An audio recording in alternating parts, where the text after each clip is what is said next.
All right, Nation. Really appreciate each and every last one of you. I want to be able to talk to you guys about this. This Ezekiel Elliott situation. Remember the money grab. And we got to talk about the money grab. It came out that the people that Ezekiel Elliott had the altercation with wanted $500,000, right? $500,000. And then they wanted $25,000 for some ancillary stuff, and they wanted autographs. So as football players out there, especially Ezekiel Elliott, you got to be careful out there because people are trying to get money. Now, I want to segue. That's just some allegory information for you all. Really no substance to it because I don't think that he have to pay this egregious fine and all these things in a public apology that they want. But speaking of want, I want to talk to you guys just on this. Want versus need. I'm seeing a collective fan base out there saying that we do not need Ezekiel Elliott because they got Tony Pollard. No, that's not the case, nor the scenario. The reality of it is that you would need Ezekiel Elliott and you would just want Tony Pollard to perform at a level of Alvin Kamara. You want him to perform at that level. You want him to stay healthy. Because I recall looking back at the game, the blocking situation. I mean, he gave up and whiffed on a block. How many sacks does it take for a quarterback to go down and be out for a long time? Just one. Remember this. In 2015, we didn't have a DeMarco Murray. And everybody said, okay, we can do with less with more. And we can do a lot of things with, what's this guy name? Oh, Joseph, the guy that was stealing draws, whatever his name was, right? Joseph Randall. So my thing is, when you have a veteran guy that knows how to block, it keeps your quarterback upright. Now, I'm not saying that if the Cowboys were to keep DeMarco Murray in 2015, that Tony Romo injury would never occurred. But what I'm saying is something about experience. You see, your body needs water to exist, right? To live on this earth, your body needs water. Now, you might want soda, you might want Kool-Aid, you might want other things. And that is what Tony Pollard is. He's a want. Now, want versus need. I'm going to tell you, Ezekiel Elliott can do each and everything for your team, or for our team, basically. So I know that Ezekiel Elliott agent is out there saying, okay, yeah, it was a good preseason game for Tony Pollard, but let's not be fooled. Let's not get this thing twisted. You guys still need my services. Now, if you want to be able to win games, of course, I think that Dak Prescott can probably do it. He's 5-3 without Ezekiel Elliott. But I'll be a fool to think that, okay, we don't need Ezekiel Elliott. Now, can we get away without Ezekiel Elliott? I think so. This team is talented enough to win you anywhere from 9 to 10 games or beyond. But it's all have to come into play. Now, I desire Ezekiel Elliott on the backfield as well as Tony Pollard.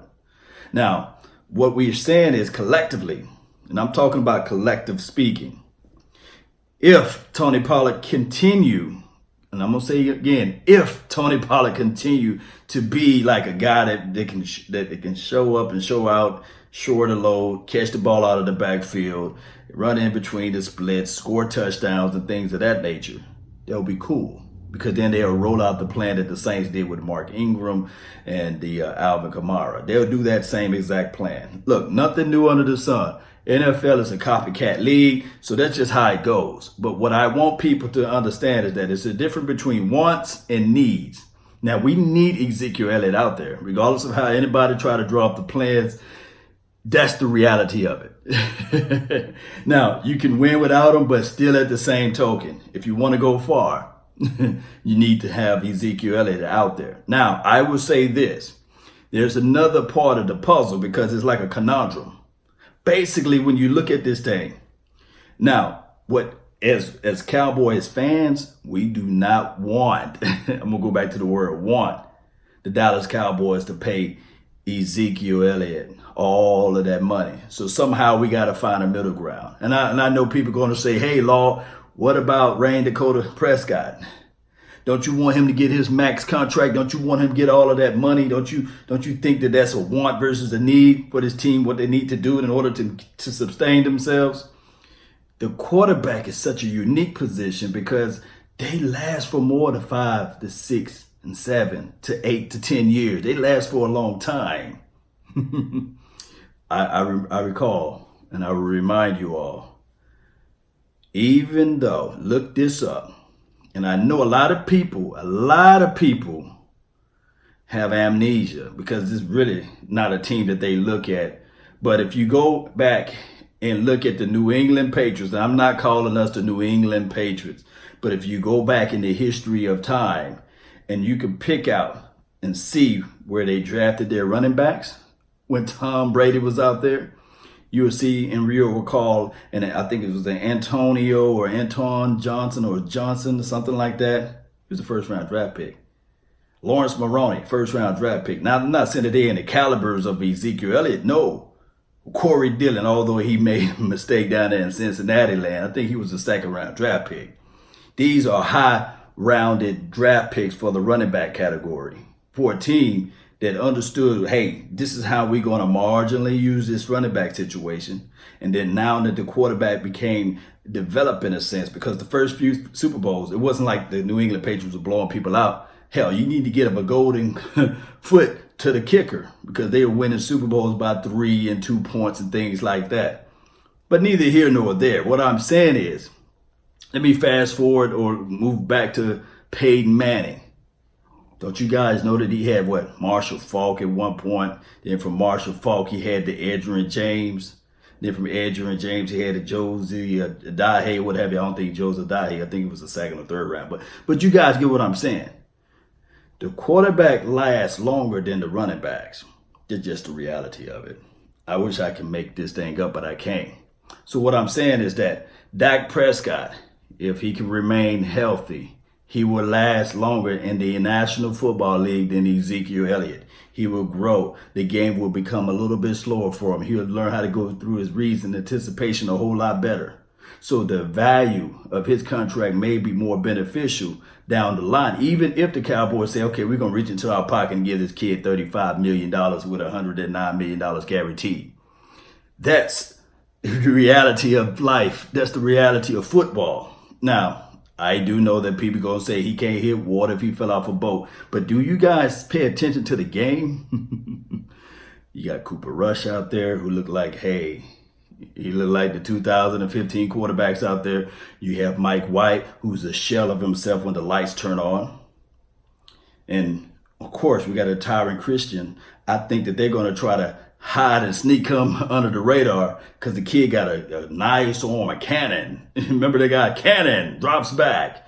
He got a cannon for an arm. He's elusive. You know how to evade. They just need to have time to help him develop. So if I'm the Dallas Cowboys, this is what I would do. I would just do this right here. Keep him under the wraps. Go ahead and cut Mike White. Elevate Cooper Rush to the second string quarterback, what have you, and roll with the two quarterbacks. Sneak Tyron Christian on the practice squad. Continue to develop him. Let him grow. And then next year you might showcase him a little bit, or the following year showcase him a little bit. And then also every year you can go with the philosophy of drafting a quarterback if you want to. Maybe in the third, maybe in the fourth round. But at that point, that will be my philosophy. Let me know how you guys feel. Let me know how you guys feel like what would be the best philosophy. And let me know, are you team we need Zeke? Or you guys are team we just want Zeke? Or are you teams of understanding that, hey, Ezekiel Elliott would elevate this entire team if you add into the fact with Tony Pollard in the backfield? Don't put too much food on Tony Pollard's plate. Don't do the kid like that. There's a lot, and I'm going to say this again. There's a lot of responsibilities as it relates to a rookie running back. And you're going to throw him out there to the winds. It can be dangerous. It can be flat out dangerous. Okay, Cowboy Nation, I really appreciate each and every last one of you all for tuning in. Don't forget to check out Cowboys Experience. I want to see you guys at every home game. Hey, we do an event right before each and every home game. It's 3 or 4 Cowboy players that's going to be out there where you guys can actually meet and greet and have all types of handshakes and signature autographs and things like that. Boy, it's nice. All you got to do is go to www.cowboysexperience.com. I promise you guys, you will enjoy. I guarantee. As they say, don't meet me there, beat me there, Cowboy Nation. Come on out, man. Hit me up. And let's get out to the games. Boy, we got tons and tons of things out there, man. We doing it just like that. Really appreciate you all for your time. Really, really, really do. And remember, you're listening to nothing but the best. Salute. I'm out. Let's go. Let's go, Cowboys. Let's go.